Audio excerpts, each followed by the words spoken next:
नमस्कार, मेरा नाम है सुमित सिंह मेहता। हाजिर हूं आपके सामने क्लास 12 फिजिक्स से रिलेटेड एक और नया लेक्चर लेके। आज का हमारा है लेक्चर नंबर 18 और आज के इस लेक्चर का हमारा टॉपिक क्या रहने वाला है? हमारा टॉपिक है कंटिन्यूअस चार्ज डिस्ट्रीब्यूशन। ये एक इम्पोर्टेंट टॉपिक है क्योंकि आज के इस लेक्चर में हम कंटिन्यूअस चार्ज डिस्ट्रीब्यूशन से जितनी भी चीज़ें इससे रिलेटेड पढ़ेंगे वो सब की सब आने वाले लेक्चर में यूज होंगी। इसलिए ये लेक्चर क्या है, हमारे लिए बेहद इंपॉर्टेंट है और मैं आशा करता हूं कि आप इस लेक्चर को पूरे कंसंट्रेशन से और ध्यान से देखेंगे और सुनेंगे और नोट्स बनाएंगे। तो फटाफट क्या करो, हैंड डालो क्या, कंटिन्यूअस चार्ज डिस्ट्रीब्यूशन। सबसे पहले ये समझते हैं कि भाई चार्ज डिस्ट्रीब्यूशन कितने टाइप का हो सकता है। तो अपनी कॉपी के जो पेज आपने ओपन कर रखा है उसके सेंटर में ऐसे लिखो चार्ज डिस्ट्रीब्यूशन। क्या लिखना है आपको? Charge distribution. चार्ज डिस्ट्रीब्यूशन का मतलब तो समझ ही रहे हो ना आप कि चार्ज किस तरह से किसी भी एक मटेरियल में डिस्ट्रीब्यूट होगा। ऐसा करने के कितने तरीके हो सकते हैं या फिर कितने वे से हम कह सकते हैं कि वो चार्ज किसी भी एक मटेरियल में डिस्ट्रीब्यूटेड है। फॉर एग्जाम्पल, अगर मैं ये मेरे पास एक प्लास्टिक की रॉड है, अगर मैं इसको कपड़े से रब करता हूं तो उसमें चार्ज आ जाता है, जो कि हमने पहले वाले लेक्चर में करके भी देखा था। तो यहां पर जो डिस्ट्रीब्यूशन हुआ चार्ज का वो कैसे हुआ, वो कितने तरीके से हो सकता है, उसके कितने टाइप हो सकते हैं। तो आंसर है इसके दो टाइप हो सकते हैं। एक है हमारे पास कौन सा, डिस्क्रीट चार्ज। पहला कौन सा है हमारे पास, डिस्क्रीट चार्ज डिस्ट्रीब्यूशन। दूसरा कौन सा होता है, कंटिन्यूअस चार्ज डिस्ट्रीब्यूशन। ओके, अब सवाल यह है कि कब हम बोलेंगे कि ये चार्ज डिस्ट्रीब्यूशन डिस्क्रीट है और कब हम बोलेंगे कि ये चार्ज डिस्ट्रीब्यूशन कंटिन्यूअस है।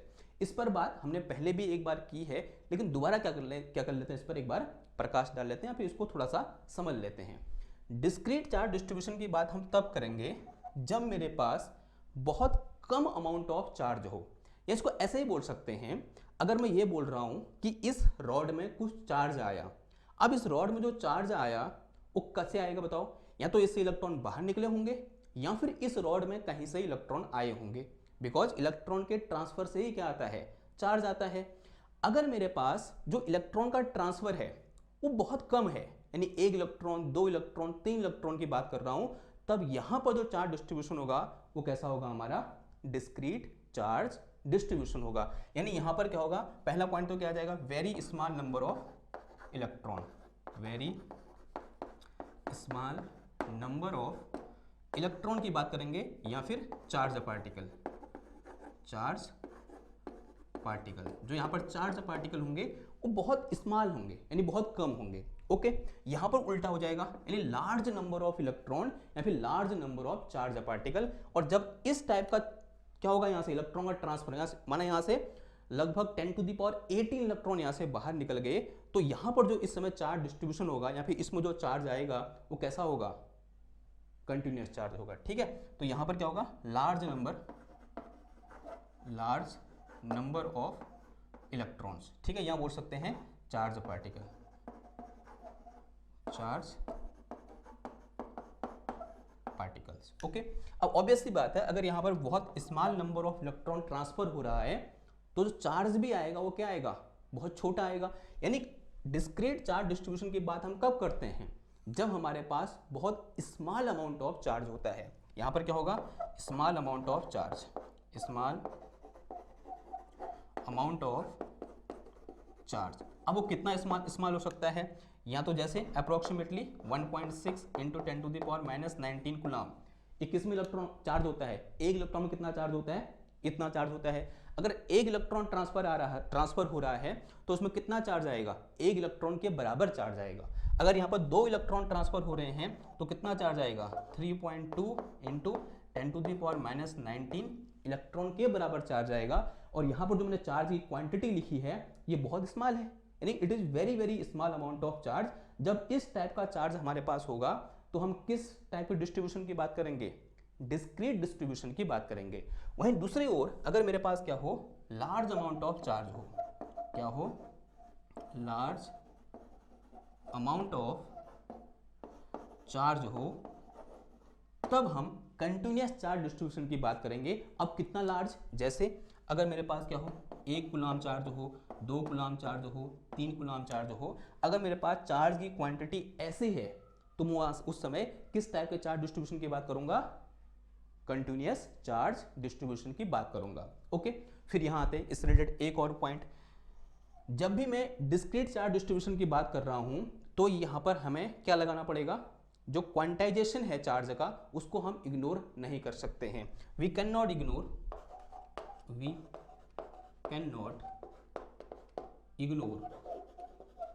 Quantization of charge, quantization of charge, यानी in case of discrete distribution हम क्वांटाइजेशन ऑफ चार्ज को इग्नोर नहीं कर सकते। क्वांटाइजेशन ऑफ चार्ज क्या था कि charge in any electron is integer multiple of charge in any material is integer multiple of charge in one electron, या फिर Q इक्वल टू एनी। ये क्या था, क्वांटाइजेशन ऑफ चार्ज था। और जब इस टाइप का डिस्ट्रीब्यूशन होगा मेरे पास, मैं इसको इग्नोर नहीं कर सकता। लेकिन दूसरी ओर जब मैं कंटिन्यूअस चार्ज डिस्ट्रीब्यूशन की बात करूंगा, then we have large amount of charge. और कितना लार्ज अमाउंट ऑफ चार्ज, अगर मैं यहां पर पार्टिकल की बात करूंगा तो लगभग 10 to the power plus 18 electron, इतने इलेक्ट्रॉन जब मिलते हैं तो अप्रोक्सीमेटली 1 कूलम्ब चार्ज बनता है। तो यहाँ पर लार्ज नंबर ऑफ क्या है, चार्ज पार्टिकल हैं या फिर लार्ज नंबर ऑफ इलेक्ट्रॉन्स हैं। तो यहाँ पर क्या कर सकता हूँ मैं, जो क्वांटाइजेशन ऑफ चार्ज है उसको इग्नोर कर सकता हूँ। तो quantization of charge will be ignorable, quantization of charge can be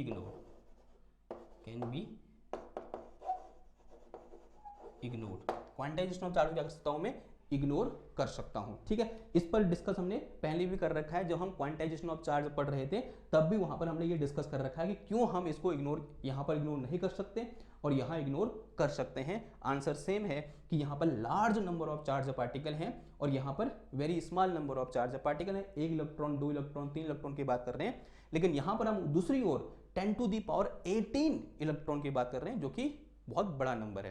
clear है बात?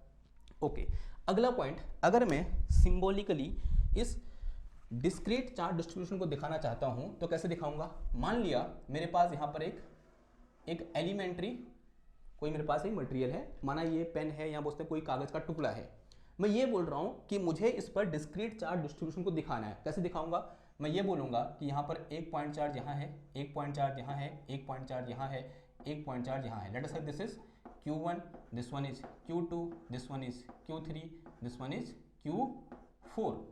और जो Q1, Q2, Q3 इनको मैं इलेक्ट्रॉन बोल सकता हूँ कि एक इलेक्ट्रॉन यहाँ है, एक यहाँ है, एक यहाँ है, एक यहाँ है। तो यहाँ पर जो डिस्ट्रीब्यूशन है वो साफ साफ दिख रहा है, कैसा है, डिस्क्रीट है या फिर अलग अलग है। तो जब भी इस तरह से आपको दिखाया जाए सिंबॉलिकली तो एक कैसा डिस्ट्रीब्यूशन होगा, discrete distribution, discrete distribution. Okay, अगर वहीं दूसरी ओर मैं कंटिन्यूअस चार्ज डिस्ट्रीब्यूशन की बात करूं तो मान लिया सेम मेरे पास इस तरह से एक कागज का टुकड़ा था और इस कागज के टुकड़े पर मैंने लार्ज अमाउंट ऑफ चार्ज डाला, तो इस पर कैसे दिखाऊंगा, मैं ऐसे दिखाऊंगा। तो this is way of representation of continuous charge distribution, यानी इस कागज के हर पॉइंट पर क्या है, चार्ज है। यानी क्योंकि क्या है, बहुत लार्ज अमाउंट ऑफ मेरे पास चार्ज है। तो कैसा चार्ज डिस्ट्रीब्यूशन दिखा रखा है यहाँ पर, कंटिन्यूअस चार्ज डिस्ट्रीब्यूशन। तो this is our continuous charge distribution. ये क्या है मेरा कंटिन्यूअस चार्ज डिस्ट्रीब्यूशन और ये क्या है मेरे पास डिस्क्रीट चार्ज डिस्ट्रीब्यूशन। और अभी तक हमने जितनी भी कैलकुलेशन करी, हमने कूलॉम्स लॉ लगाया और हमने इलेक्ट्रिक फील्ड निकाला ड्यू टू ये पॉइंट चार्ज। जब मैं ये कह रहा हूं कि I am going to find a electric field due to a point charge, तो जो पॉइंट चार्ज है वो कैसा चार्ज डिस्ट्रीब्यूशन है, डिस्क्रीट चार्ज डिस्ट्रीब्यूशन। क्योंकि मैं किसकी बात कर रहा हूं, एक चार्ज पार्टिकल की बात कर रहा हूं। या मैं ऐसा ही बोल सकता हूं कि वहां पर क्या रखा हुआ है, एक इलेक्ट्रॉन रखा है या फिर एक प्रोटॉन रखा हुआ है। तो कैसा चार्ज डिस्ट्रीब्यूशन था, अभी तो जो भी हमने चार्ज के साथ डील किया वो कैसा चार्ज डिस्ट्रीब्यूशन था, डिस्क्रीट चार्ज डिस्ट्रीब्यूशन था। तो आप डिस्क्रीट चार्ज डिस्ट्रीब्यूशन को ऐसे विजुअलाइज कर सकते हो कि अभी तक हमने जिन जिन चार्ज पार्टिकल की बात करी, हमने ऐसा बोला कि मेरे पास इस तरह से क्या है, एक स्क्वायर है और इस स्क्वायर के चार कोनों पर चार चार्ज रखे हुए हैं। तो ये कैसा चार्ज डिस्ट्रीब्यूशन है, एक डिस्क्रीट चार्ज डिस्ट्रीब्यूशन है, ठीक है। तो अभी तक हमने जो भी कैलकुलेशन करी वो सब किसके लिए करी, डिस्क्रीट चार्ज डिस्ट्रीब्यूशन के लिए करी। अब बारी किसकी है भाई, कंटिन्यूअस चार्ज डिस्ट्रीब्यूशन के। I hope continuous charge distribution क्या होता है, जो हमारी हेडिंग भी थी आज की, वो थोड़ा बहुत फील आ गया होगा कि हम कंटिन्यूअस चार्ज डिस्ट्रीब्यूशन को कब प्ले में लाते हैं। ऑब्वियसली जब चार्ज डिस्ट्रीब्यूशन कैसा होगा, कंटिन्यूअस होगा। और कंटिन्यूअस कब होगा, जब मेरे पास लार्ज अमाउंट ऑफ चार्ज होगा, और जो इस टाइप से हमें देखने को मिलेगा। क्लियर है बात, यहाँ पर पॉजिटिव भी होगा, नेगेटिव भी हो सकता है। नाउ अब जो कंटिन्यूअस चार्ज डिस्ट्रीब्यूशन है ये भी फर्दर 3 तरह से डिवाइड किया जाता है। ओके, कैसे कैसे, एक होता है क्या, लाइन चार्ज डिस्ट्रीब्यूशन। क्या होता है, लाइन चार्ज डिस्ट्रीब्यूशन। ओके, और दूसरा होता है सरफेस चार्ज डिस्ट्रीब्यूशन। दूसरा क्या होता है, सरफेस चार्ज डिस्ट्रीब्यूशन। और तीसरा होता है हमारे पास यहां volume charge distribution. Volume charge distribution. Okay, आपको नाम से पता चल रहा होगा लाइन चार्ज डिस्ट्रीब्यूशन का मतलब क्या हुआ कि जब हम चार्ज को अलोंग ए लाइन डिस्ट्रीब्यूट करेंगे। सरफेस चार्ज डिस्ट्रीब्यूशन क्या होगा, जब हम चार्ज को अलोंग ए या फिर ऑन ए सरफेस डिस्ट्रीब्यूट करेंगे। और वॉल्यूम चार्ज डिस्ट्रीब्यूशन क्या होगा, जब हमारा चार्ज का डिस्ट्रीब्यूशन पूरे वॉल्यूम में होगा, तब उस टाइप के डिस्ट्रीब्यूशन को क्या बोल देंगे हम, वॉल्यूम चार्ज डिस्ट्रीब्यूशन बोल देंगे। ओके, जरा समझते हैं, सिंबॉलिकली समझते हैं कि क्या कहना चाह रहा हूं। मान लिया मेरे पास इस तरह से क्या है, एक ये वायर है, एक ये वायर है, और इस वायर में मैंने क्या कर दिया, चार्ज को इस तरह से डिस्ट्रीब्यूट कर दिया। तो ये कैसा चार्ज डिस्ट्रीब्यूशन हो गया, लाइन चार्ज डिस्ट्रीब्यूशन हो गया। यानी मैंने इस पूरे वायर में पॉजिटिव चार्ज इस तरह से डिस्ट्रीब्यूट कर दिया। तो this type of distribution is known as line charge distribution. और कभी कभी हम इसको लीनियर चार्ज डिस्ट्रीब्यूशन भी बोल देते हैं। ठीक है, ये बात समझ में आया आपको। यानी अलोंग द लाइन यहां पर क्या हो रखा है, चार्ज का डिस्ट्रीब्यूशन हो रखा है। यहाँ पे थोड़ा सा और मैथमेटिकली बोलोगे तो चार्ज का डिस्ट्रीब्यूशन 1 डायमेंशन में है। ठीक है, तभी तो हम क्या बोल पा रहे हैं, अलोंग ए लाइन या फिर लीनियर। ओके, दूसरा हमारे पास क्या होता है, सरफेस चार्ज डिस्ट्रीब्यूशन। यानी जब चार्ज का डिस्ट्रीब्यूशन कहां होता है, किसी एक सरफेस के ऊपर होता है। वो सरफेस किसी की भी हो सकती है। ओके, तो ये मान लिया एक मेरे पास यहां पर क्या है, इस तरह से एक आर्बिट्री सरफेस है, और इस आर्बिट्री सरफेस में मैंने क्या कर दिया, इस तरह से चार्ज को डिस्ट्रीब्यूट कर दिया। और इस टाइप का चार्ज डिस्ट्रीब्यूशन क्या कहलाएगा, हमारा सरफेस चार्ज डिस्ट्रीब्यूशन कहलाएगा। ठीक, अब बारी आती है किसकी, वॉल्यूम चार्ज डिस्ट्रीब्यूशन की। यानी जब हमारा चार्ज पूरे वॉल्यूम में क्या होगा, डिस्ट्रीब्यूट होगा। तो मैंने अज्यूम कर लिया कि मेरे पास यहां पर क्या है, इस तरह से एक आर्बिट्री वॉल्यूम V है। अब 2 डायमेंशन में वॉल्यूम दिखाना थोड़ा सा कठिन है, because this board is 2 dimensional. So to represent here 3 dimensional I am going to make it some drawing. तो आई होप अब थोड़ा सा आपको यहाँ पर एक वॉल्यूम टाइप का दिख रहा होगा। ये जो शेप है वो 3 डायमेंशनल दिख रहा होगा। अब इसके पूरे वॉल्यूम में मैं इस चार्ज को डिस्ट्रीब्यूट कर दूंगा, और इस टाइप का डिस्ट्रीब्यूशन क्या कहलाएगा, वॉल्यूम चार्ज डिस्ट्रीब्यूशन कहलाएगा। ओके, ये बात समझ में आई बात। तो ये क्या है, सरफेस S है, और ये क्या है, मेरे पास वॉल्यूम V है, और ये मेरे पास क्या है, इस तरह से एक वायर है। तो सॉरी, जो कंटिन्यूअस चार्ज डिस्ट्रीब्यूशन होता है वो भी 3 टाइप का होता है। कौन कौन सा, line charge distribution, surface charge distribution और वॉल्यूम चार्ज डिस्ट्रीब्यूशन। क्लियर बात। अब एक काम कर रहे हैं, इन तीनों को अलग अलग पढ़ रहे हैं, और इन तीनों से रिलेटेड यहाँ पर 3 इंपॉर्टेंट क्वांटिटी आती हैं, उनको क्या करेंगे, डिस्कस करेंगे। वो क्वांटिटी होती है रिलेटेड टू चार्ज डेंसिटी। तो 3 क्वांटिटी डिफाइन करेंगे हम, linear charge density, surface charge density और वॉल्यूम चार्ज डेंसिटी। और ये आने वाले लेक्चर के बेस हैं। अगर ये चीज़ आपको समझ में आ गई तो आने वाले लेक्चर में काफ़ी हद तक आपकी समस्याएं कम हो जाएंगी। उसका समस्या तो नहीं होगी, लेकिन काफ़ी हद तक आपका जो बेस है आज क्या हो जाएगा, क्लियर हो जाएगा, या उससे स्टेबलाइज हो जाएगा आने वाले लेक्चर्स के लिए। ठीक है, तो मैं यहाँ सबसे पहले हिंट डालो क्या, लाइन चार्ज डिस्ट्रीब्यूशन। डेफिनेशन आप अपनी कॉपी में लिख देना। लाइन चार्ज डिस्ट्रीब्यूशन क्या होता है, when charge is distributed along A line. जब हमारा चार्ज किसी एक लाइन के अलोंग डिस्ट्रीब्यूट होता है उसे हम क्या बोल देते हैं, लाइन चार्ज डिस्ट्रीब्यूशन बोल देते हैं। Line charge distribution. ओके, मैं अज्यूम कर लिया कि यहाँ पर क्या है, इस तरह से एक लाइन है मेरे पास, यानी एक वायर है, स्ट्रेट वायर है, और इस स्ट्रेट वायर में मैंने इस तरह से कुछ चार्ज को क्या कर दिया, डिस्ट्रीब्यूट कर दिया डिस्ट्रीब्यूट। ठीक है, अज्यूम कर लिया यहाँ से यहाँ तक इस वायर की लेंथ कितनी है, L मैंने बोल दी, और इस पूरे चार्ज में मैंने जो चार्ज डिस्ट्रीब्यूट किया और उसकी जो वैल्यू है वो कितनी है, Q है, यानी Q अमाउंट ऑफ चार्ज इस पूरे वायर में इस तरह से क्या हो रखा है, डिस्ट्रीब्यूट हो रखा है। अब यहाँ पर एक क्वांटिटी आती है जो कि बहुत यूजफुल होती है, और उस क्वांटिटी को हम ऐसे डिफाइन करते हैं, चार्ज पर यूनिट लेंथ।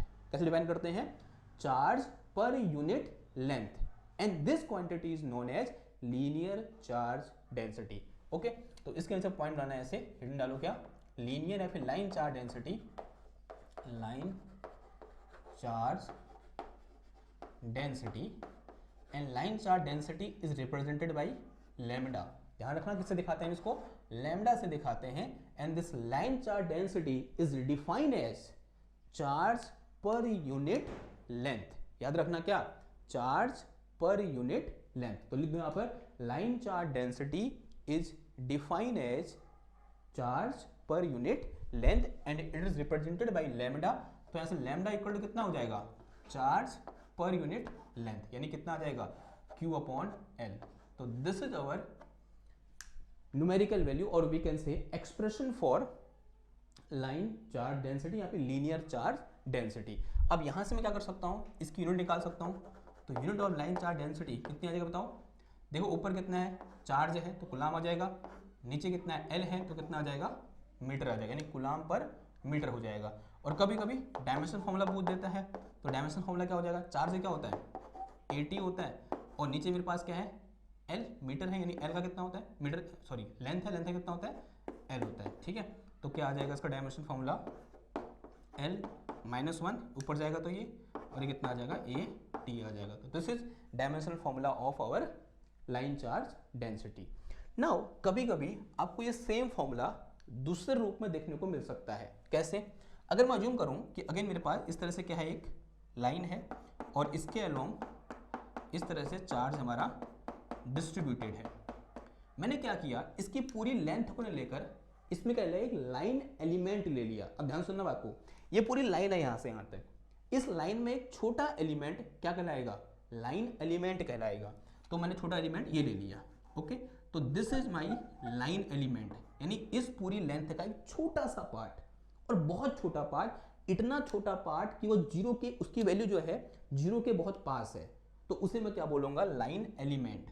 तो जो मैंने और अज्यूम कर लिया, उस लाइन एलिमेंट की जो वैल्यू है वो कितनी है, DL है। तो DL जो है वो क्या है मेरे पास, लेंथ ऑफ लाइन एलिमेंट, इसको क्या बोलते हैं, लाइन एलिमेंट। ओके, अब अगर ये DL है लाइन एलिमेंट जो बहुत छोटा है, तो इस DL लेंथ में जो चार्ज का डिस्ट्रीब्यूशन होगा, amount of charge in this DL distance will be also small.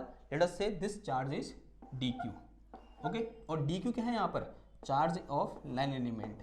DQ क्या है, charge of line element. DQ is charge of line element.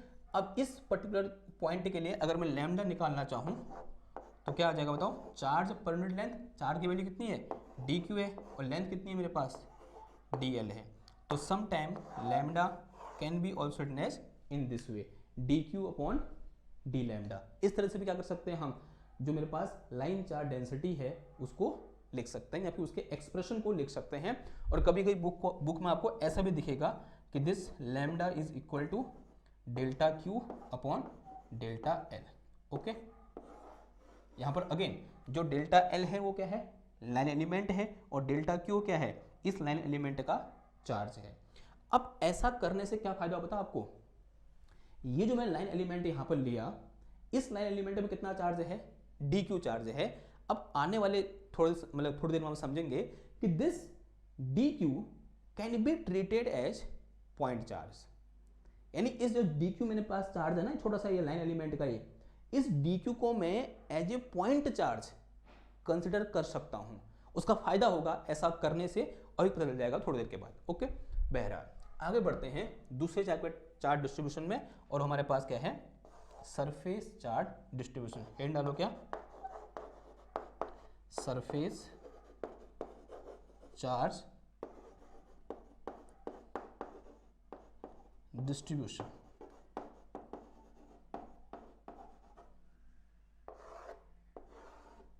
Okay, now surface charge distribution यानी charge कहाँ distributed होगा, किसी की surface पर, यानी किसी मटेरियल की सरफेस पर। वो कागज की सरफेस पर हो सकता है, कपड़े की सरफेस पर हो सकता है, वो किसी स्फेरिकल सेल की सरफेस पर हो सकता है, ठीक है। और मैं अज्यूम कर ले रहा हूँ कि कोई भी मेरे पास एक आर्बिट्री इस तरह से सरफेस है, और इस आर्बिट्री सरफेस में अगर इस तरह से मेरा चार्ज डिस्ट्रीब्यूटेड है, तब इस टाइप के चार्ज डिस्ट्रीब्यूशन को, जहाँ एस क्या है, S is for this surface, तो इस टाइप के चार्ज डिस्ट्रीब्यूशन क्या बोलता हूँ मैं, सरफेस चार्ज डिस्ट्रीब्यूशन, ठीक है। अज्यूम कर ले रहा हूं कि इस पूरे सरफेस का सरफेस एरिया कितना है, ए है, ठीक है। पूरे सरफेस का सरफेस एरिया कितना बोल दिया मैंने, ए बोल दिया। और दूसरा, यहां पर इस पूरे सरफेस में जो अमाउंट ऑफ चार्ज है उसे मैंने कितना बोल दिया, क्यू बोल दिया। Now here we define a quantity कि charge per unit surface area, and this quantity is known as surface charge density. तो यहां पर एक नई क्वांटिटी डिफाइन करते हैं हम, क्या, surface charge density, and it is represented by sigma. तो सिग्मा इक्वल टू क्या होता है, चार्ज पर यूनिट एरिया। अगर इसके पूरे एरिया में चार्ज क्यू है, इसका पूरा एरिया ए है, तो चार्ज पर यूनिट एरिया कितना हो जाएगा, ये क्यू अपॉन ए हो जाएगा। तो surface charge density is defined as charge per unit area and its formula is q upon a। Okay, अब फॉर्मूला बदल लिया तो क्या निकाल देंगे, इसकी हम यूनिट निकाल देंगे, फिर डायमेंशनल फॉर्मूला निकाल देंगे। तो बताओ फिर यूनिट क्या हो जाएगी इसकी, ये है ना कुलाम पर, नीचे क्या एरिया है, तो कुलाम पर मीटर स्क्वायर आ जाएगा। डायमेंशनल फॉर्मूला क्या हो जाएगा, देखो यहाँ L-1 था तो यहाँ कितना आ जाएगा, L-2 आ जाएगा, तो L-2 इंटू ए टी आ जाएगा, ठीक है। तो this is our dimensional formula and a unit of surface charge density, ठीक। अब आगे बढ़ते हैं। देखो इसी को कभी कभी हम ऐसे भी लिख सकते हैं, कैसे, जैसे मैंने इसके लिए डिफाइन किया ना, ये D Q by D L, हम इसके लिए डिफाइन कर सकते हैं। तो उसके लिए मुझे अगेन यहाँ पर क्या करना पड़ेगा, एक सरफेस अज्यूम करनी पड़ेगी इस तरह से। ओके, नाउ इस सरफेस में कुछ चार्ज होगा यूं करके, late us say this surface is S। इस पूरी सरफेस को क्या बोल दिया मैंने, S बोल दिया। अब मैं एक काम कर रहा हूँ, इस पूरी सरफेस को छोटे छोटे छोटे छोटे एरियाज में डिवाइड कर दे रहा हूँ, कर दिया मैंने डिवाइड। ओके, जो हर खाना है वो एक छोटे से एलिमेंट को दिखा रहा है इस पूरी सरफेस के, and this element and these element are known as area element. इनमें से किसी एक को उठाऊं, माना मैंने इस एरिया को उठा दिया, तो this is known as area element. इसका नाम क्या होता है, एरिया एलिमेंट इसका नाम होता है। लेट अस से value of this area element is DA। इसकी वैल्यू कितनी बोल दी मैंने, DA बोल दी। अब इस DA एरिया एलिमेंट में कुछ ना कुछ चार्ज होगा, and let us say this charge is DQ। इस DA एरिया एलिमेंट में कितना चार्ज है, DQ चार्ज है। तो अब इस पर्टिकुलर एरिया एलिमेंट के लिए अगर मैं सिग्मा डिफाइन करूंगा, तो सिग्मा इक्वल टू क्या हो जाएगा, चार्ज पर यूनिट एरिया। तो चार्ज पर यूनिट एरिया यानी कितना आ जाएगा, ये DQ अपॉन DA आ जाएगा, ठीक है। और कभी कभी आपको ये ऐसे भी लिखा हुआ मिल सकता है कि sigma equal to delta Q upon delta A। Okay, इन दोनों में अंतर क्या है पता है आपको, यहां पर जो मेरे पास डेल्टा A है ये टेंड्स टू 0 है, ये 0 के बहुत नजदीक है। जो DA है वो 0 के बहुत नजदीक है, लेकिन इस केस में जो डेल्टा A है वो छोटा तो है, लेकिन इतना छोटा नहीं है जितना छोटा ये है। ये थोड़ा सा क्या होता है, इनमें अंतर होता है, ठीक। ओके, नाउ तो ये क्या हो गया हमारे पास, सरफेस चार्ज डिस्ट्रीब्यूशन हो गया। अगेन सेम चीज, ये जो मैंने छोटा सा यहाँ पर क्या लिया, एरिया एलिमेंट लिया ना, आगे आने वाली कैलकुलेशन में मैं इस छोटे से एरिया एलिमेंट को as a point charge consider कर सकता हूँ। ओके, ये ध्यान में रखना, दिमाग में रखना, आगे अभी क्या होगा, यूज होगा। नाउ थर्ड वाला हमारे पास चार्ज डिस्ट्रीब्यूशन कौन सा है, volume charge distribution. Volume charge distribution, क्या होता है वो वॉल्यूम चार्ज डिस्ट्रीब्यूशन? बड़ा सिंपल है, अभी हमने डिस्कस ही किया, यानी जब चार्ज कहाँ डिस्ट्रीब्यूटेड होगा, वॉल्यूम में डिस्ट्रीब्यूटेड होगा, then this type of distribution is known as volume charge distribution. मान लिया कि मेरे पास ये क्या है, कोई एक वॉल्यूम V है, इस वॉल्यूम V में इस तरह से इसके पूरे वॉल्यूम में ये एक चार्ज हमारा क्या है, डिस्ट्रीब्यूटेड है, ठीक। Then this type of charge distribution is known as volume charge distribution, ठीक है। अब यहाँ पर क्या डिफाइन करेंगे, जैसे मैंने यहाँ पर लाइन चार्ज डेंसिटी डिफाइन करी, यहाँ पर सरफेस चार्ज डेंसिटी डिफाइन करी, यहाँ पर क्या डिफाइन कर दूंगा, वॉल्यूम चार्ज डेंसिटी। क्या डिफाइन कर दूंगा, volume charge density, and it is symbolically represented by rho. किससे दिखाते हैं हम इसको, रो से दिखाते हैं। मैंने ये बोल दिया इसका वॉल्यूम V है और अज्यूम कर लिया कि इस पूरे वॉल्यूम में कितना चार्ज है, Q चार्ज है, then charge per unit volume is define as volume charge density. तो वॉल्यूम चार्ज डेंसिटी डेफिनेशन क्या हो जाएगी, चार्ज पर यूनिट वॉल्यूम। लिख लो कॉपी में, charge per unit volume is equal to volume charge density.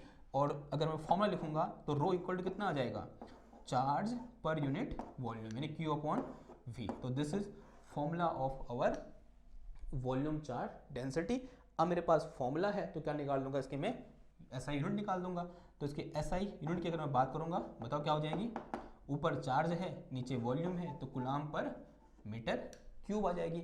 उसके बाद डायमेंशनल फॉर्मूला की बात करते हैं, तो देखो यहाँ कितना आया था, L-1 लेंथ थी नीचे, यहाँ कितना आया था L-2, नीचे क्या था, एरिया था, यहाँ कितना वॉल्यूम है नीचे, तो कितना आ जाएगा L⁻³ और इंटू में कितना आ जाएगा, AT आ जाएगा, ठीक है। तो this is our dimensional formula of volume charge density, ठीक। नाउ जैसे मैंने यहाँ पर क्या लिया, लाइन एलिमेंट लिया, यहाँ क्या लिया, एक सरफेस एलिमेंट लिया, यहाँ मैं क्या ले सकता हूँ, एक वॉल्यूम एलिमेंट ले सकता हूँ। देखो ये मेरे पास क्या है, एक वॉल्यूम है, आर्बिट्री वॉल्यूम मैंने अज्यूम कर लिया। नाउ इस पूरे वॉल्यूम में मैं, इसमें क्या है, पूरा चार्ज डिस्ट्रीब्यूटेड है। मैं क्या कर रहा हूँ, इस पूरे वॉल्यूम को छोटे छोटे वॉल्यूम में डिवाइड कर रहा हूँ। अब मैं सारे छोटे छोटे वॉल्यूम तो दिखाऊंगा नहीं, मैं उनमें से सिर्फ एक वॉल्यूम आपको दिखा रहा हूँ। यानी मैंने क्या किया, इस पूरे वॉल्यूम को छोटे छोटे एलिमेंट में क्या कर दिया, ब्रेक कर दिया। और वो एलिमेंट का शेप मैंने बोल दिया किस शेप का है, क्यूबिक शेप का है, ठीक है, लेट अस अज्यूम। और ये जो इसका वॉल्यूम है, let us say this volume is delta V। जो डेल्टा V है, dV है, dV क्या है मेरे पास, volume of this small element of this volume, and this volume is known as element volume, volume element या फिर एलिमेंट्री वॉल्यूम, ठीक। तो इसे मैं क्या बोलूंगा, वॉल्यूम एलिमेंट बोलूंगा। और लेट अस से इसमें कितना चार्ज है, dQ चार्ज है। Then this rho can be define as charge per unit volume, यानी कितना आ जाएगा ये, dQ अपॉन dV आ जाएगा। और कभी कभी आपको ये फॉर्मूला ऐसे भी लिखा हुआ मिल सकता है, rho equal to delta Q upon कितना आ जाएगा, ये डेल्टा V आ जाएगा, ठीक है। तो इस तरह से हमने क्या डिफाइन किया, वॉल्यूम चार्ज डेंसिटी को डिफाइन किया। और तीनों डेंसिटी बहुत इंपॉर्टेंट है, इनके फॉर्मूले आपको कंठस्थ याद होने चाहिए। अब आपको यहाँ से मैं कुछ चीज़ दिखाता हूँ। अगर मुझे किसी भी एक चार्ज डिस्ट्रीब्यूशन के लिए कोई भी डेंसिटी दे रखी है, जैसे मेरे को माना इसके लिए क्या दे रखा है, लैम्डा दे रखा है, लीनियर चार्ज डेंसिटी दे रखी है, उसकी लेंथ मुझे पता है, तो मैं क्यू निकाल दूंगा, क्यू इक्वल टू λL हो जाएगा यहाँ से। तो इस तरह से चार्ज में निकाल सकता हूँ। सिमिलरली यहाँ से मैं क्या निकाल सकता हूँ, देखो इस फॉर्मूले से मैं Q equal to sigma A आ जाएगा, और इस फॉर्मूले से Q इक्वल टू कितना आ जाएगा बताओ, Q equal to rho into volume आ जाएगा। तो ये चार्ज की कैलकुलेशन मैं किसी वॉल्यूम के अंदर, किसी सरफेस में और किसी लाइन के अलॉन्ग इजीली कर सकता हूं, अगर मुझे उस पर्टिकुलर चार्ज डिस्ट्रीब्यूशन के लिए चार्ज डेंसिटी पता हो तो। क्लियर बात, ओके ना। अब क्वेश्चन आता है कि अभी तक मैंने इतना पढ़ा कि अगर मैं पूरे अभी तक जितने भी लेक्चर हम पढ़ रखे हैं, अगर उनका सार निकालूं तो आपसे पूछूं कि बताओ भाई, कहाँ बताओ, बोलो मैं इधर बताऊं। देखो अभी तक हमने जितना भी पढ़ा है ना, जितने भी हमारे कितने लेक्चर हो गए, 18-19 लेक्चर हो गए। तो इन लेक्चर में अगर मैं एक यहाँ से कंक्लूजन निकालूं, या फिर आपसे पूछूं कि मेरे पास ये पॉइंट चार्ज है Q, इससे R डिस्टेंस पर मुझे इस P पॉइंट पर इलेक्ट्रिक फील्ड की इंटेंसिटी निकालनी है, आप सब एक साथ आंसर दोगे कि this intensity of electric field is 1/4 pi epsilon not Q upon R square. अगर मैं वेक्टर फॉर्म में लिखूंगा तो यहाँ क्या आ जाएगा, R कैप। ये फॉर्मूला हमने पढ़ा हुआ है, आप झट से आंसर दे दोगे। नाउ अगर यही मैं आपसे पूछूं कि मेरे पास क्या है, इस तरह से एक चार्ज डिस्ट्रीब्यूशन है अलोंग ए लाइन, ठीक, इस तरह से, और मुझे अब इस चार्ज माना इसमें Q चार्ज डिस्ट्रीब्यूटेड है, कितना चार्ज, Q चार्ज इस पूरी लाइन के अलोंग। अब मुझे निकालना है, यहाँ मैंने कोई पॉइंट जूम कर लिया इस तरह से, late us say this point is P। इस पॉइंट P पर इस चार्ज डिस्ट्रीब्यूशन के कारण इलेक्ट्रिक फील्ड की इंटेंसिटी क्या होगी, बताओ। कोई आंसर नहीं दे पाएगा आप में से, बशर्ते उसने पहले ना पढ़ा हो तो। अब कैसे निकालेंगे फिर आंसर, ये सबका यूज करेंगे जो अभी तक हमने डिस्कस किया, ठीक है। मैंने लाइन एलिमेंट, सरफेस एलिमेंट और वॉल्यूम एलिमेंट की बात की थी ना, हम उसी का यूज करेंगे ना। उसका यूज करने से पहले मैं सबसे पहले क्या कर रहा हूँ, यहाँ पर एक कोऑर्डिनेट सिस्टम ड्रॉ कर रहा हूँ, क्योंकि मुझे यहाँ पर किसी भी एक पॉइंट की पोजीशन बतानी है कि ये P पॉइंट यहाँ पर है। तो कैसे बताऊंगा, by the help of coordinate system. तो मैंने क्या कर दिया, यहाँ पर एक सिंपल सा एक कार्टेशियन कोऑर्डिनेट सिस्टम ड्रॉ कर दिया। तो इसको मैंने बोल दिया क्या, एक्स एक्सिस, इसे मैंने क्या बोल दिया, वाई एक्सिस, इसे मैंने क्या बोल दिया, जेड एक्सिस। ठीक, इतनी बात समझ में आ गई। अब मैं क्या कर रहा हूँ, इस पूरी लाइन में, इस पूरे वायर में एक पॉइंट पर इस तरह से एक लाइन एलिमेंट बना रहा हूँ। लाइन एलिमेंट क्या है कि इस पूरे लाइन का एक छोटा सा पार्ट, और इसकी लेंथ कितनी होगी यहाँ से यहाँ तक, let us say this length from here to here is D L बोल दो इसको मैं, इसकी लेंथ कितनी है, डी एल है। It is very very small length of this line element, और इसकी जो पोजीशन है यहाँ से, this position of this line element is R, यानी इस ओरिजिन से आर पोजीशन वेक्टर पर मैंने यहाँ पर एक छोटा सा लाइन एलिमेंट डिफाइन किया, and length of this line element is delta L. और अब इसमें कुछ ना कुछ चार्ज होगा, फिर let us say D Q is charge of this line element, इसका चार्ज कितना है, डी क्यू है। ओके, नाउ मैंने बोला था आपसे कि मैं इस लाइन एलिमेंट को as a point charge consider कर सकता हूं, यानी ये जो फॉर्मूला है मैं इस लाइन एलिमेंट के लगा सकता हूं, वो भी क्या अजम्पशन के साथ कि जो लाइन एलिमेंट है मेरा, उसको मैं as a point charge consider कर सकता हूं। तो सबसे पहले क्या करूंगा, मैं इस लाइन एलिमेंट से यहां तक एक सेपरेशन वेक्टर डिफाइन करूंगा, यानी इन दोनों से कितना separation, let us say this separation vector is are prime, इसकी वैल्यू कितनी है, आर प्राइम है। और यहां से अगर मैं इस P का पोजीशन वेक्टर निकालूंगा, ये हो जाएगा let us say this position vector is R. अब मैं क्या करूंगा, सिंपल, सबसे पहले इस छोटे से लाइन एलिमेंट के कारण इस पॉइंट P पर इलेक्ट्रिक फील्ड निकाल दूंगा। याद रखना, मैं स्टेप लिखा नहीं रहा हूं, लेकिन मैं बोल रहा हूं, आप चाहो तो लिख सकते हो। सबसे पहले क्या करूंगा, इस छोटे से लाइन एलिमेंट के कारण इस पॉइंट P पर इलेक्ट्रिक फील्ड निकालूंगा। ऑब्वियस सी बात है, अगर लाइन एलिमेंट बहुत छोटा है यानी DL है, तो मतलब इलेक्ट्रिक फील्ड होगा वो भी क्या होगा, बहुत छोटा होगा। किस डायरेक्शन में होगा, इस डायरेक्शन में। किस डायरेक्शन में, आर प्राइम या फिर आर डैश वेक्टर की डायरेक्शन में होगा, न कि आर की डायरेक्शन में। आर की डायरेक्शन ये है अभी, ओके। यहाँ पे थोड़ा सा क्या हो जाएगा, जहां आर है वहां क्या आ जाएगा, आर प्राइम आ जाएगा।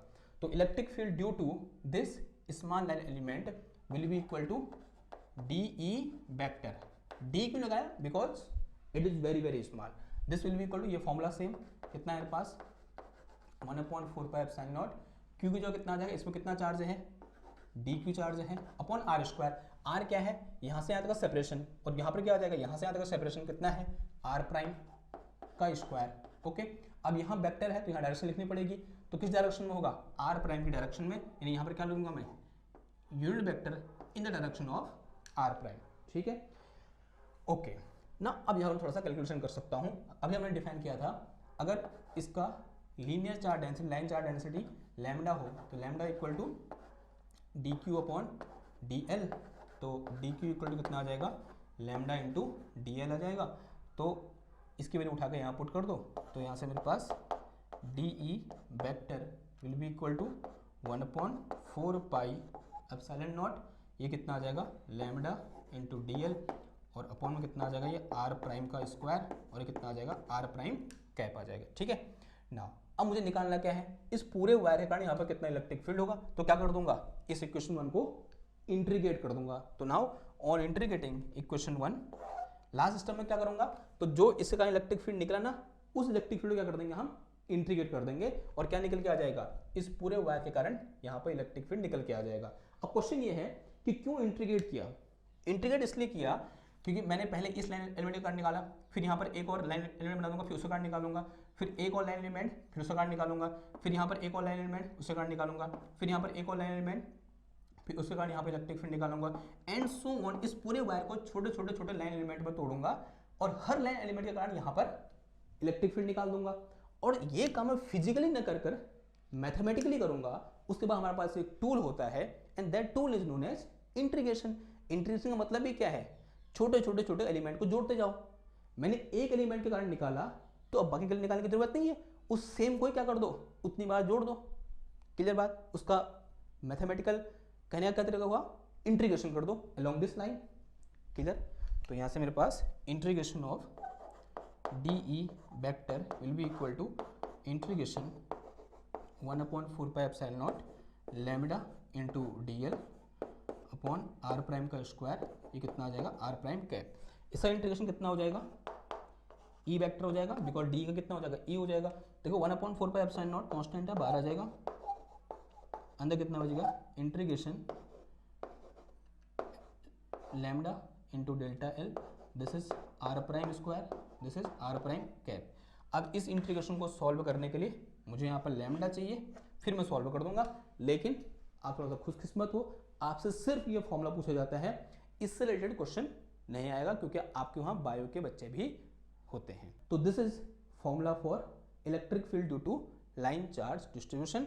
और जिस लाइन चार्ज डिस्ट्रीब्यूशन में जो लाइन चार्ज डेंसिटी है उसकी वैल्यू कितनी है, लैम्डा है। क्लियर, ऐसे इसके लिए डिफाइन करेंगे सरफेस चार्ज डिस्ट्रीब्यूशन के लिए, ऐसे इसके लिए डिफाइन करेंगे हम वॉल्यूम चार्ज डिस्ट्रीब्यूशन के लिए। ठीक है, अब लिखो क्या, फॉर सरफेस चार्ज डिस्ट्रीब्यूशन, ये तो पहला था, यहाँ पे लिख देना। ठीक है, electric field due to a line charge distribution, ये पूरी हेडिंग आ जाएगी इसकी, और आंसर क्या हो जाएगा, ये हो जाएगा। ऐसे किसके देखेंगे, for surface charge distribution, electric field E for surface charge distribution, electric field due to surface charge distribution, surface charge distribution. Okay, again same तरीका है, अज्यूम कर लो कि मेरे पास यहाँ पर क्या है, एक इस तरह से सरफेस है और इसमें क्या है, इस तरह से ये चार्ज डिस्ट्रीब्यूटेड है। ठीक है, और मुझे क्या करना है, यहाँ पर एक पॉइंट P है, इस पॉइंट P पर इस सरफेस चार्ज के कारण इलेक्ट्रिक फील्ड निकालना है। क्या करोगे, सबसे पहले क्या करो, इस पूरे सरफेस को छोटे छोटे सरफेस एलिमेंट में ब्रेक कर दो, कर दिया ब्रेक होकर के, और इसमें से क्या ले लो, कोई एक सरफेस ले लो। माना मैंने कौन सा सरफेस ले लिया, ये वाला। Late us say this is surface, इसका सरफेस एरिया कितना है, dA है, इसमें चार्ज कितना है, dQ है, और पूरे सरफेस के सरफेस चार्ज डेंसिटी है उसको कितना बोल दिया मैंने, सिग्मा बोल दिया। अब इनकी पोजीशन को मुझे डिफाइन करना है, तो मुझे क्या बनाना पड़ेगा, यहाँ पर एक कोऑर्डिनेट सिस्टम बनाना पड़ेगा। तो मैं यहाँ पर एक x y z coordinate system बना रहा हूँ, ये ओरिजिन है, और ये क्या हो जाएगा यहाँ से यहाँ तक, this is position vector of this area element, r बोल दिया। सिमिलरली इसका भी कुछ पोजीशन वेक्टर होगा, late us say this position vector is capital R vector, और यहाँ से यहाँ तक मुझे क्या चाहिए, एक सेपरेशन वेक्टर चाहिए, and this is r prime vector बोल दिया अलग दिखाने के लिए। ठीक है, अब ध्यान देना, ये r है, ये r प्राइम है, ये कैपिटल R है, और चार तीनों क्या हैं, अलग अलग हैं। सबसे पहले क्या करूंगा, इस सरफेस एलिमेंट के कारण यहाँ पे इलेक्ट्रिक फील्ड निकालूंगा, and this surface element can be treated as a point charge. तो इसके कारण जो यहाँ पे इलेक्ट्रिक फील्ड निकलेगा, this electric field will be dA vector is equal to कितना आ जाएगा, 1/4 पाई एप्सिलॉन नॉट, इसमें कितना चार्ज है भाई, dQ चार्ज है, अपॉन डिस्टेंस कितनी यहाँ से यहाँ तक r प्राइम है, उसका स्क्वायर आ जाएगा, और यहाँ कितना आ जाएगा, r प्राइम कैप।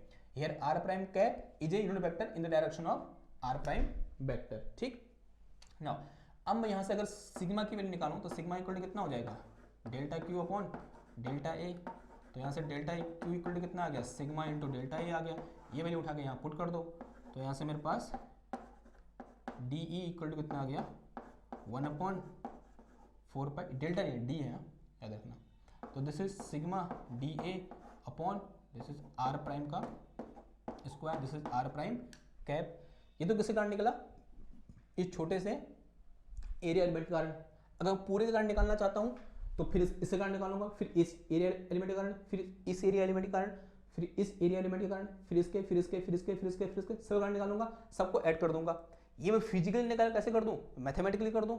और ऐसा करने के लिए मैथमेटिक्स में टूल होता है, and that tool is known as integration. ठीक है, तो क्या कर दूंगा, नाउ ऑन इंटीग्रेटिंग, यहाँ बोलते हैं electric field due to whole charge distribution at point p, या फिर बोलते हैं this surface charge distribution at point b will be equal to integration e d e, this is integration 1/4 pi epsilon not, ये कितना आया sigma into D A upon are prime का square, this is are prime cap. इसका कितना हो जाएगा integration, ई आ जाएगा solve करके, और बाहर कितना आ गया देखो यहाँ से इंटीग्रेशन से, ये कांस्टेंट है 1/4 pi epsilon not integration sigma into D A upon are prime का स्क्वायर, और कितना आ गया आर प्राइम कैप आ गया। ये क्या निकला मेरे पास, electric field due to surface charge distribution. ये फॉर्मूला पूछा जाता है, ये बहुत इंपॉर्टेंट है, तो इसको यहाँ पर ऐसे स्टार लगा दो। सेम उस तरीके से ये फॉर्मूला पूछा जाता है, यहाँ पर भी स्टार लगा दो। ठीक है, एमसीक्यू में क्वेश्चन आ सकता है भाई, यहाँ में कुछ नहीं कर सकता। हाँ, क्वेश्चन उतना भी नहीं आएगा, ये मैं कह सकता हूँ, लेकिन हाँ एमसीक्यू आएगा। ठीक, ओके, आगे बढ़ते हैं, बात करते हैं किसकी, वॉल्यूम चार्ज डिस्ट्रीब्यूशन की। मैं इसको मिटा रहा हूँ, इसको मिटा दूँ मैं, आई होप हो गया होगा, स्क्रीनशॉट ले लो, मैं इसको मिटा रहा हूँ। तो electric field due to volume charge distribution, तो अगला क्या हो जाएगा, electric field E due to volume charge distribution. देखो अगेन अज्यूम कर लो कि मेरे पास यहाँ पर क्या इस तरह से एक आर्बिट्री वॉल्यूम है, ओके, और वॉल्यूम दिखाने के लिए मैं ऐसा बना दे रहा हूँ ताकि थोड़ा दिख जाए, और इसमें इस तरह से क्या चार्ज डिस्ट्रीब्यूटेड है। क्लियर बात, मान के चार्ज डेंसिटी कितनी है, वॉल्यूम चार्ज डेंसिटी रो है, और यहाँ पर कोई एक पॉइंट P है, इस P पॉइंट मुझे क्या करना है, इस पूरे चार्ज डिस्ट्रीब्यूशन के कारण इलेक्ट्रिक फील्ड की इंटेंसिटी निकालनी है। कैसे निकालूंगा, सबसे पहले क्या करूंगा, यहाँ पर पोजीशन को दिखाने के लिए मैं एक कोऑर्डिनेट सिस्टम ड्रॉ कर दूंगा, this is X Y Z. Again सबसे जैसे यहाँ मैंने क्या किया, एरिया एलिमेंट के कारण निकाला पहले, तो यहाँ क्या चूज करूंगा, एक वॉल्यूम एलिमेंट छोटा सा।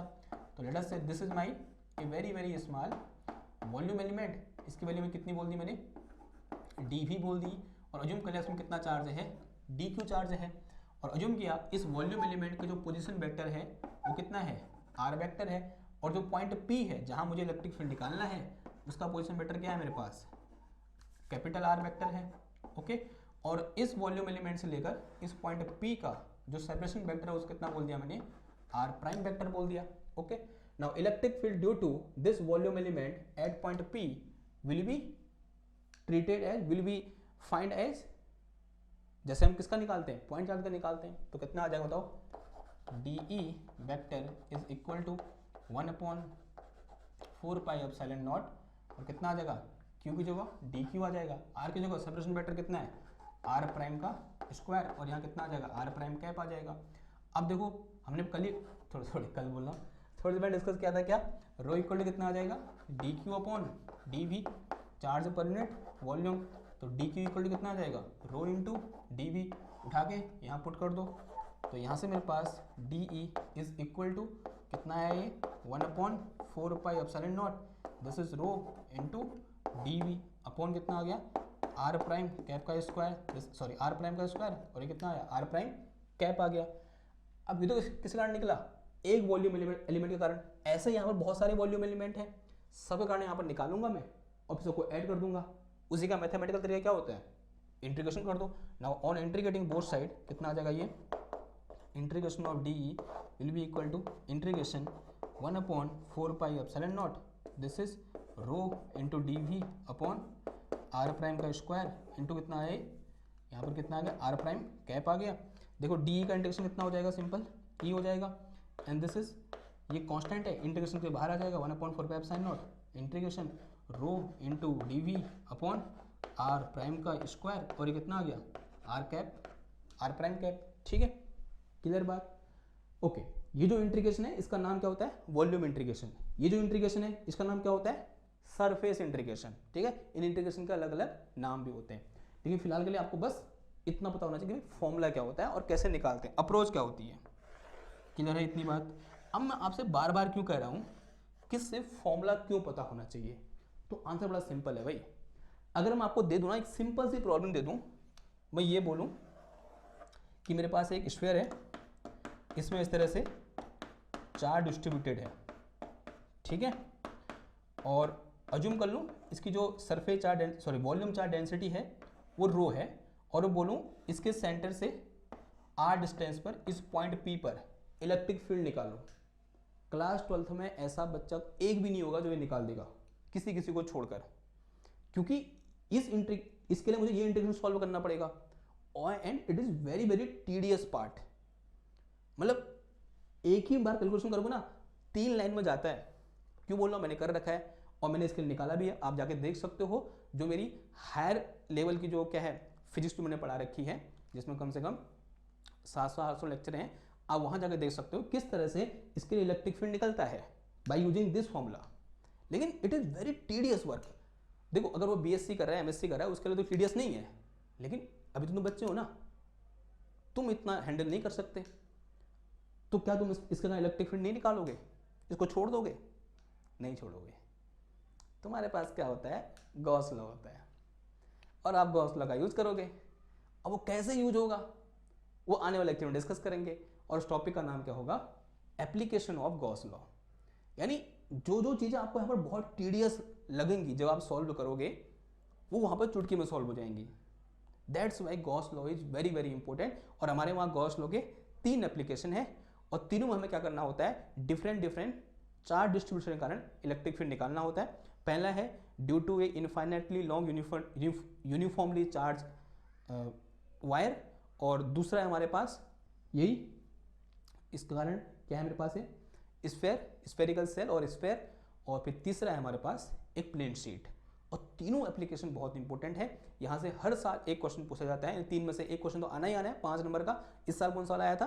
प्लेन शीट वाला, ठीक है, 5 नंबर का आया था। ओके, मैं खुद कॉपी चेक करने गया था, और मैक्सिमम बच्चों ने किया था और कुछ बच्चों ने नहीं किया था, और मैक्सिमम बच्चों ने इसलिए किया था क्योंकि इंपॉर्टेंट है और हर बच्चे को पता है, हर टीचर को पता है। तो इसलिए भी जो आने वाला लेक्चर है, जो 3 लेक्चर होंगे आपके, जिसमें हम किसकी बात करेंगे? गॉस लॉ के एप्लीकेशन की बात करेंगे, जो बहुत इंपॉर्टेंट होने वाले हैं, ठीक है। तो ये लेक्चर यहीं पर समाप्त होता है। आई होप आपको समझ में आया होगा कि volume charge density, surface charge density और लाइन चार्ज डेंसिटी क्या होती है। कहीं पर छोटा सा नोट बना लो और वहाँ पर उनके फॉर्मूले लिख लो, क्योंकि आने वाले लेक्चर में यूज होगा। ओके, और आज के इस लेक्चर को यहीं पर समाप्त करते हैं।